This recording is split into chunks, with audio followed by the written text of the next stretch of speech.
Students, in this video session, we will be learning about semiconductor devices. Semiconductor devices are electronic devices where we will be using germanium or silicon, and we will be constructing electronic devices. Electronic devices are those where your laptop, cell phone,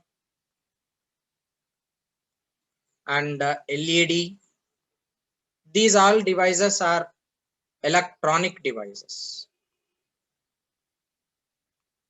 These are electronic devices. Electronic devices work with DC supply.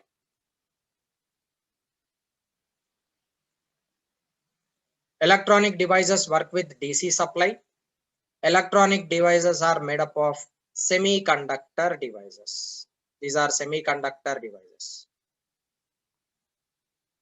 So pure semiconductors are germanium and silicon. Of course, now we have organic silicon, organic and inorganic semiconductors, polymer semiconductors as well. There are different materials can be doped in order to construct different electronic devices presently.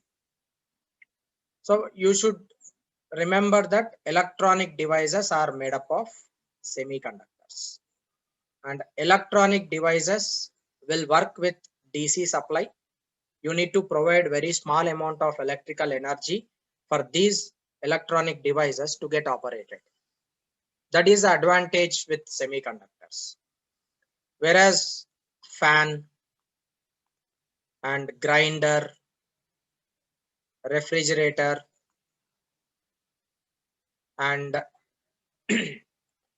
AC, these all are electrical devices. These are electrical instruments.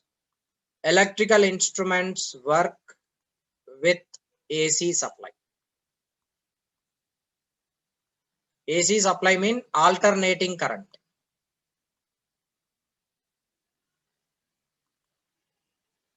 They work with alternating current, and these require a very large amount of electrical energy to be operated. Nearly it is 220 to 240 volt. 220 to 240 voltage is to be provided for electrical instruments, and these electrical instruments are made up of conductors. These are electrical conductors, mainly these are metals. The metals are very good conductors of electricity. So metals like air cooler or fan, refrigerator, all these devices make use of metallic conductors. They work with alternating power supply, and these are called electrical instruments or electrical devices. So two types of devices exist. Generally, we will be using in our home electronic devices and electrical devices. Electronic devices are made up of semiconductors. Electrical devices are made up of conductors. So in this particular video session, we will be learning how are semiconductors made up of, and how are semiconductors different than conductors. What properties of semiconductors make them as unique, and what is the advantage of using semiconductors rather than using conductors. So about that we will be discussing in these video sessions and in this chapter, semiconductor devices. Students, as we know, matter is made up of, like, matter is categorized into three different states: solids, liquids, and gases. Of course, gases are bad conductors of electricity at usual atmospheric, like at STP. Gases are bad conductors.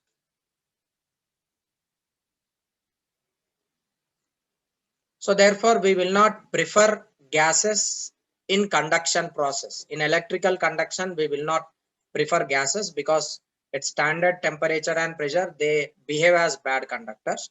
But at extremely low pressure, extremely low pressure, that means at a pressure of 0.0001 atmospheric pressure, gases do behave as conductors, but practically it is not possible to maintain atmospheric pressure at such very low pressures. Therefore, you will not prefer gases for conduction. For electrical conduction, gases are useless at normal STP conditions. Of course, there are few liquids which are helpful in electrical conduction. Liquid crystal displays we have. In that, we will be using some ionic liquids for conduction. So generally, in case of liquids, we will be preferring ions, like ions motion result in conduction. As gases are bad conductors at usual temperature and pressure, we will not consider gases at all. But whereas liquids, there is weak bonding, of course, and in liquids, ions are able to flow. Therefore, ions can be either positive or negative.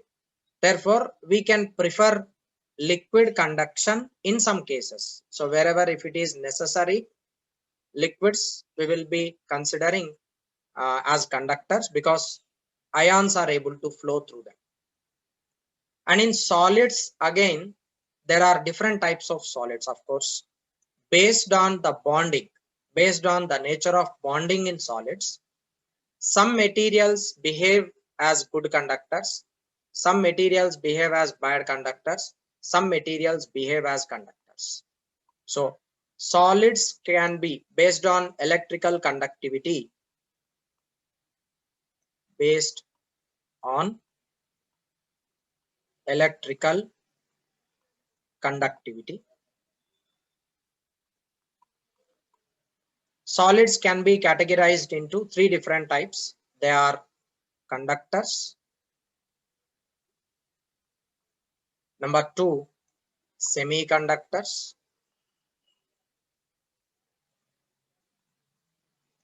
And number three, dielectrics or non-conductors. Of course, these are treated to be as insulators, but we are avoiding these insulators because some, like generally if you are considering a solid, its conductivity can be studied at particular pressure and temperature. As temperature of the surrounding is being changed, some materials can at room temperature, some materials can behave as insulators, but at extreme temperatures like any other conditions, they may behave as conductors. So therefore, instead of dealing with insulators, like instead of naming them as insulators, we prefer to call them as dielectrics or non-conductors or dielectrics. So usually based on electrical conductivity, we will be having conductors. Metals are very good examples of conductors. And about metals and about conductors, you will be learning in first part of your class 12 syllabus. In electrostatics, you will be learning about effects of metallic conductors, and in electric current, you will be dealing with conductors. Semiconductors are germanium and silicon. These are pure semiconductors. Semiconductors are quite different than that of conductors and as well as dielectrics. So what makes semiconductors different than conductors and dielectrics? We will be learning those all properties. We'll list out them. We will classify one by one and we will learn in detail properties of semiconductors. So for time being, you just remember that metals has very high conductivity. Metals has free electrons. As free electrons are able to flow freely on the surface of the conductor. Electric conduction takes place easily in case of metals. That's the reason why they have high conductivity and low resistivity. Conductivity is denoted with sigma, resistivity is denoted with rho. And the metallic, in case of metallic conductors, the conductivity is observed to be as 10 power 8 to 10 power 2 Siemens meter inverse. That is the value of electrical conductivity in case of metals. And usually in case of metals, the electron number density is of order 10 power 28 per meter. This is number density. Number density is number of free electrons per 1 meter cube. So usually in case of metals, the number density is greater than or equal to 10 power 28. It's very large value. Many number of free electrons do exist for 1 unit volume. That make a possibility of high conductivity in case of metals. Whereas in case of insulators, they have low conductivity whose value range is from 10 power minus 18 to 10 power minus 11 Siemens meter inverse. And they have very high resistivity. Resistivity of insulators range in the value of 10 power 11 to 10 power 19 ohm meter. And in case of insulators, number density is of order 10 power 18 per meter cube. And roughly speaking, this is a rough number, rough order. And the actual order depends upon surroundings temperature and as well as surrounding pressure. So usually insulators have number density in the range of 10 power 18 and its conductivity value is very low, resistivity is very high. And in insulators, electrons are not able to move freely, therefore they remain as insulators at most of the cases.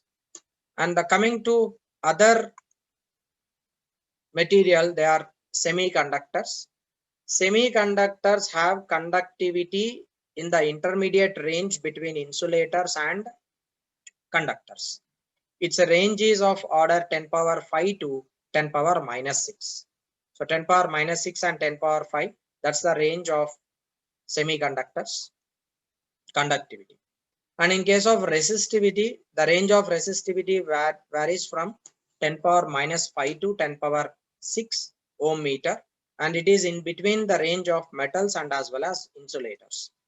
So this is what general classification of metals, insulators and semiconductors. As a semiconductors conductivity and resistivity, it is in between of conductivity of metals and as well as insulators, resistivity of metals and as well as insulators. Then how is this semiconductors behaving as their conductivity range is in between metals and insulators? Why they are able to behave like this? Why they have conductivity in the intermediate range between metals and insulators? We will be discussing in next coming slides. Let us consider there is one atom here. This is one atom, this is other atom. These all are different atoms. These are atoms in a solid. These are atoms in a solid.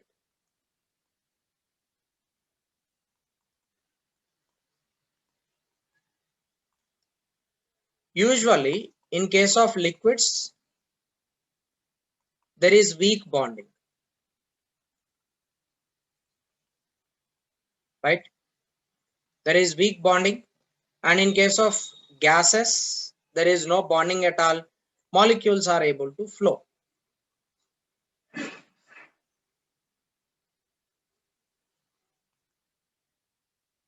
But whereas in case of solids, there is strong and close packing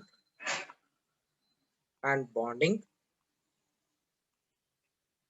Therefore, atoms come closer to each other. Two atoms of a solid, they will be very much close to each other. When they come closer to each other, what actually happens is, now let us take, if you are considering an atom hydrogen. Hydrogen has only one electron. That electron will be revolving around the nucleus. If you take sodium, sodium has 11 number of electrons and its electronic configuration can be 1s2, 2s2, 2p6 and 3s1. There is one free electron for sodium. This can participate in ionic bond. So when you are dealing with sodium, there are 11 number of electrons. So usually 1s, this is 1s and this is 2s, and next there will be 2p, and then next there will be 3s, and then 3p, and then 3d. That is what electron configuration, like electrons get accommodated in an atom. And these outermost, these are called outermost orbitals. Outermost orbits, and the electrons which are closer to the nucleus, they are accommodated in the orbits, and these are called core orbits. These are called core orbits, and they are also, the electrons which are present in core orbits are called core electrons. They are called core electrons.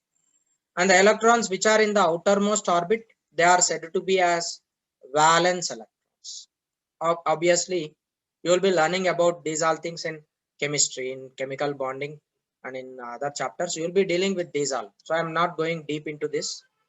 For time being, you just know that outermost orbitals of the atoms are like where there are electrons in that outermost orbits are said to be as valence electrons, and the electrons which are closer to the nucleus, they are said to be as core electrons.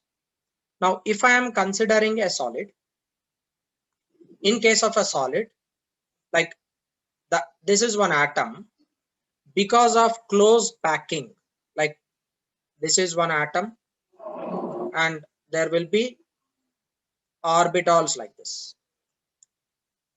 and there is one more solid atom here, and this do have orbitals this way. Okay, now let us take two sodium atoms itself. Here this is Na and this is also Na. It is 1s and next is 2s and next is 2s and 2p, and next is 3s and 3p and 3d. Here also this is 3s, 3p and 3d. All the subshells I am denoting it only one shell. Now, because of close packing, what actually happens is the outermost orbital of this and the outermost orbital of other atom, they get overlapped with each other. Here this is overlapping region.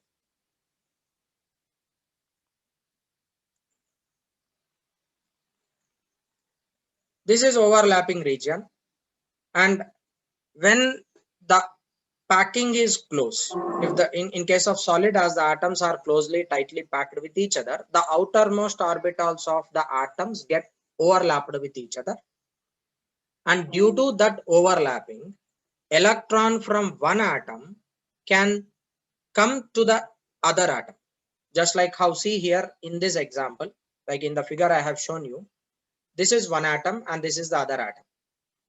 These two atoms has outermost electrons. The outer electron of this, like this is overlapping region. This is overlapping region. And when overlapping takes place, electron of this first sodium atom, it is not necessarily to revolve around this first atom. It can even enter into this second sodium atom, because energy level of the first sodium atom and energy level of the second sodium atom in the outermost orbit are equal. So this first electron, instead of revolving around this first sodium atom, because of the overlapping of the orbitals here, it can enter into the second one, and from the second it can enter into the third, and from the third it can enter into the fourth. Likewise, there is no restriction for the outermost electrons to move only in specified orbits in case of solids. Now you can clearly understand that by seeing this animation. In this animation, if you are observing it clearly, electron from one outermost orbit is jumping onto the other, right? See here, there is one hole formed here. Electron from here is entering into the other orbit. Similarly, this electron which is here, it will jump onto the other orbit. You can see that in the animation. Observe the animation clearly.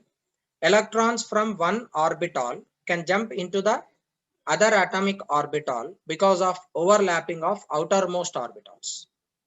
So because of that, the electrons which are able, there is no restriction for electrons to move now. If it is individual sodium atom, electron is restricted to move only in particular orbit.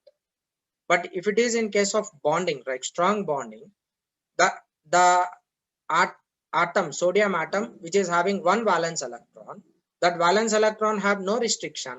It is able to revolve around any of the sodium atom present in that particular solid.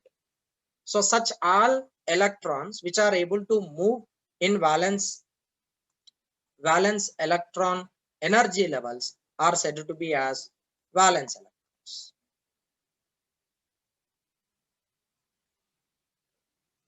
So these valence electrons are revolving in valence band, or you can write as outermost. These are able to move in outer energy levels, right?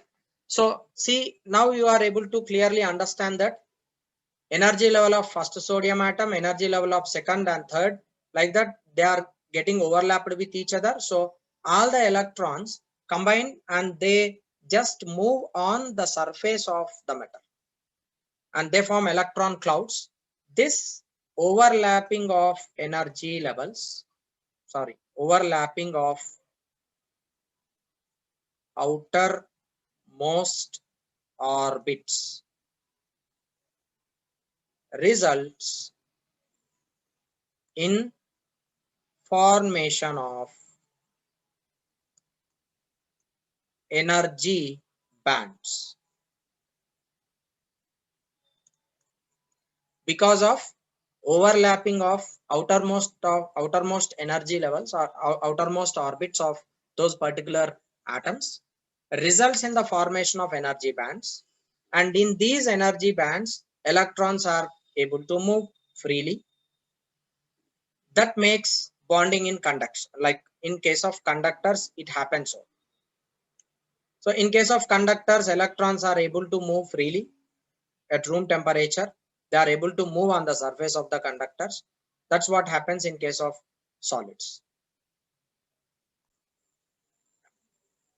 See, as we have discussed in the previous slide, in case of solids, overlapping of outermost orbitals takes place.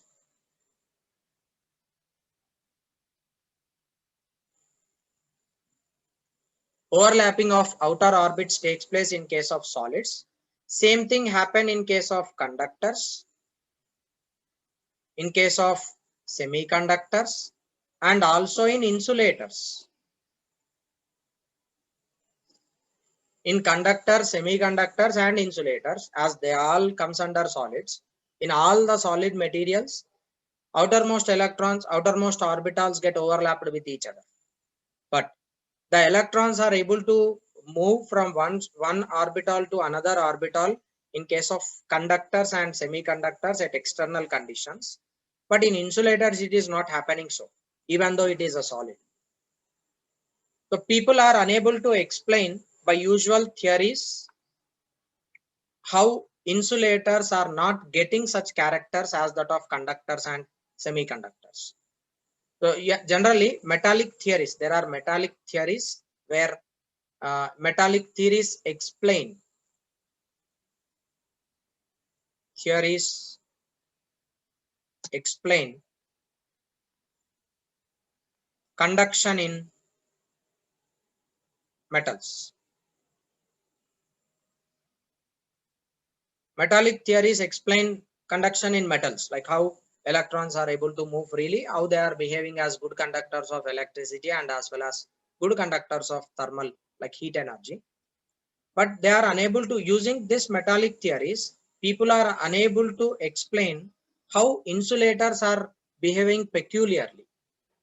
In order to classify conductors, semiconductors and insulators, metallic theories are not yet sufficient. So using metallic theories, we cannot classify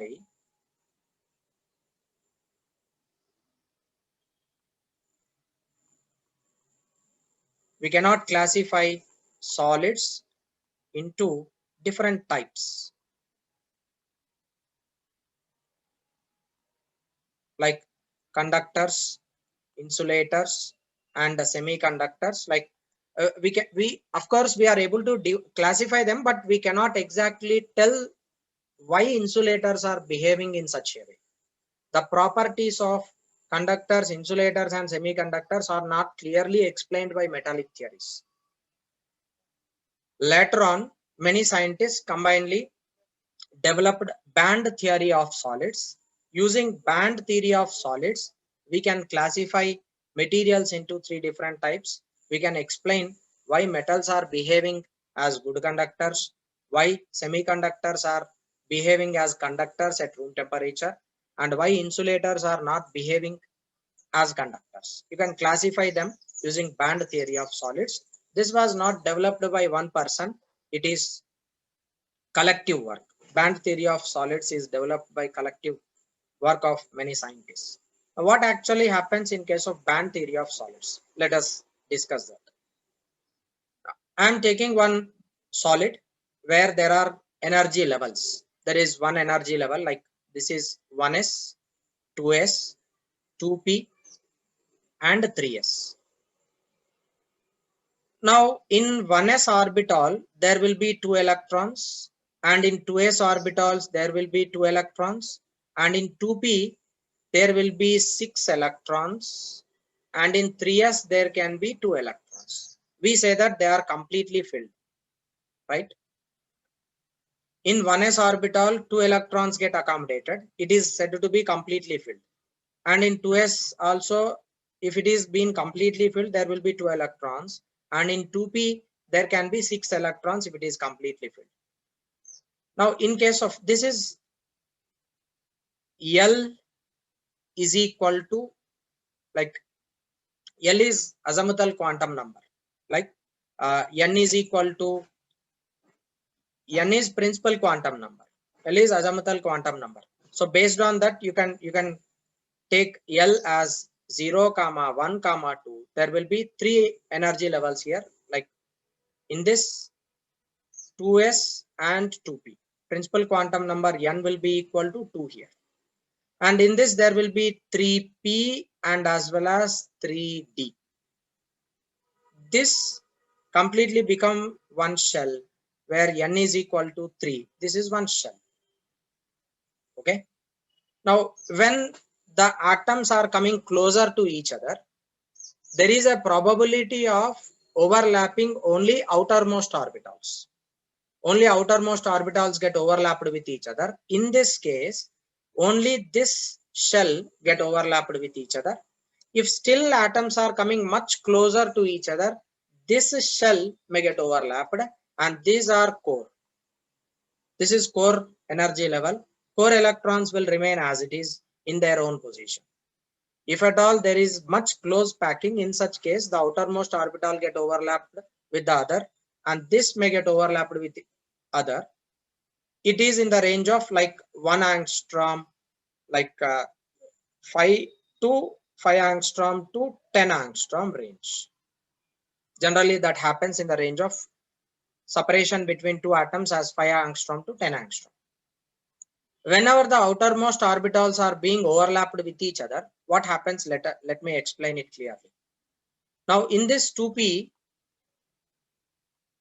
there is here there can be 2 electrons, like here there can be 2 electrons, here there can be 2 electrons, 2px, 2py, 2pz.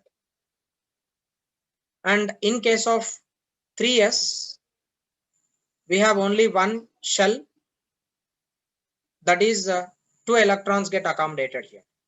And next 3p, there can be 3 subshells. There can be 2 electrons here, there can be 2 electrons here, there can be 2 electrons here.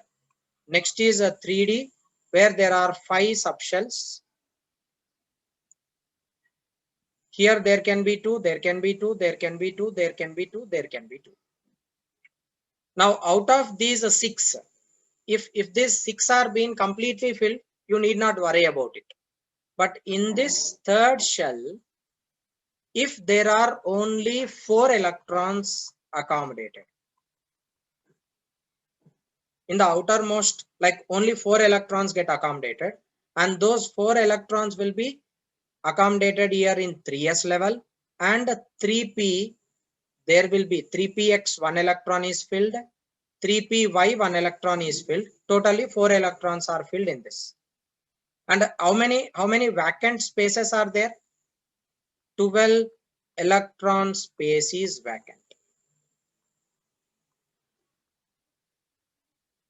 Okay, so in the outermost energy level, there comes a situation for an atom where half of the energy levels are filled, half of the energy levels are unfilled.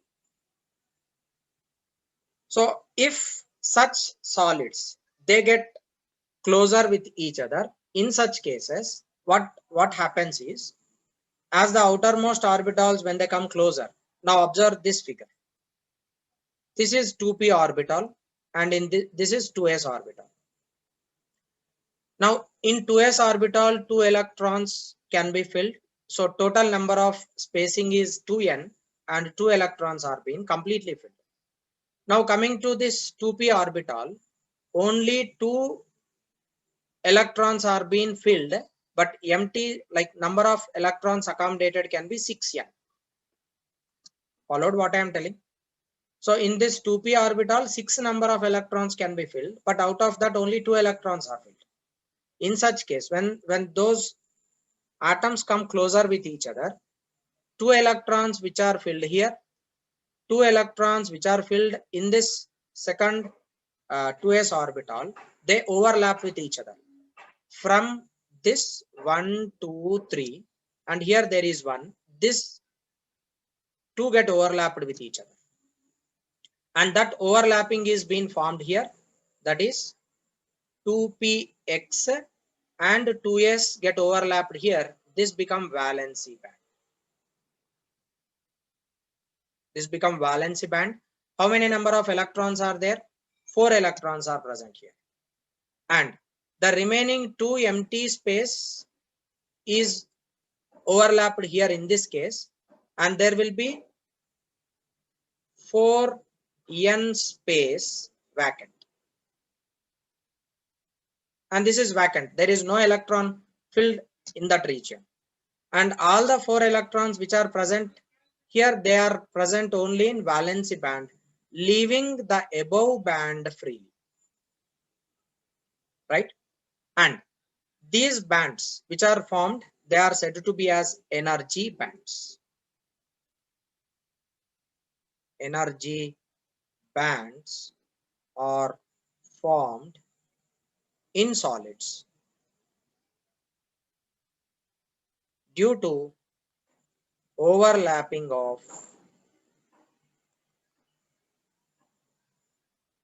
outermost orbits.